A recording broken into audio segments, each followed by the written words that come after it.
তো শ্রাবণ মাস আসছে, এটা হচ্ছে গিফট। আমাকে আজকে ফোন করে বলে কি তুই চণ্ডীবিটির দিকে আয়, আজকে কিছু গিফট আছে তোকে দিব। তো আমি বলি কি আমি চণ্ডীবিটিতে যেতে পারবো না, জোড়াপুকুরে যাচ্ছি, তুই নিয়ে আয়। তো নিয়ে এসছে, আমি গেছিলাম, একটু এগিয়ে গেছিলাম আর কি। চুড়ি, এই জন্য বলে জীবনে ফার্স্ট প্রেম করা উচিত। এই চুড়ি, এই একটা চুড়ি, এই একটা ক্লিপ, এই একটা ক্লিপ, আর এইখানটা আছে একটা ক্লিপ। এই জন্য বলে গাইস ফার্স্ট প্রেম কর, অনেক কিছুকে জীবনকে বোঝায়। তো এটা আমি মনে করছি না খারাপ জিনিস, তো এটা অনেকে মনে করে খারাপ ভালো ইত্যাদি ইত্যাদি। তো আমার ভালো লাগছে ব্যাপারটা, তো মানে এইরকম ছিল।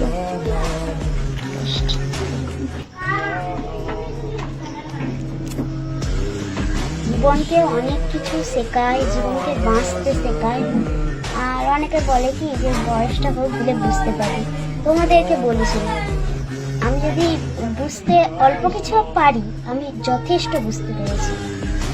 তো চিঠি লেখা বা রক্ত দেওয়া যা তা ব্যাপার না, ওইটা যে ছেলে করতে মানে অনেক অন্য ছেলের ব্যাপার আলাদা, ওর ব্যাপারটা আলাদা, আমি আছি ওর ব্যাপার, কিন্তু আমার ব্যাপার পুরোপুরি আলাদা। এই যে গিফটটা আমি একটি বার বলিনি যে আমাকে গিফটটা দাও কিংবা শ্রাবণ মাসে এটা মেয়েদের চাই, একটি বার বলিনি ভাই। বাট এই যে গিফটটা কটা মেয়ে পেতে পারে বা কটা মেয়ে কপালে থাকে, কটা মেয়ে পেতে পারে, কটা মেয়ে কপালে থাকে। আর এটা হয়েছে রোদ ছিল, আমি রোজটা ফেলে দিয়েছি, তাও এটা আমার বাবার সামনে ওপেনিং করে ফেলেছি। ঝাড় তো খাবো, মাছ ঝাড়ও খাবো তার সাথে।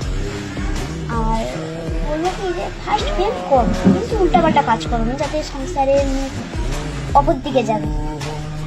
প্রেম করো, ফার্স্ট প্রেম করা উচিত, এটা প্রতিটা ভালো হয়, এটা আমার এটা লাগছে না। আর তোমার জন্য বলা বা তোর জন্য, আমি যে তোকে তুতা করি, তোর জন্য বলা বা তোমার জন্য বলা, আমি আমার জীবন দিয়ে হলেও এই জিনিসগুলো মানি।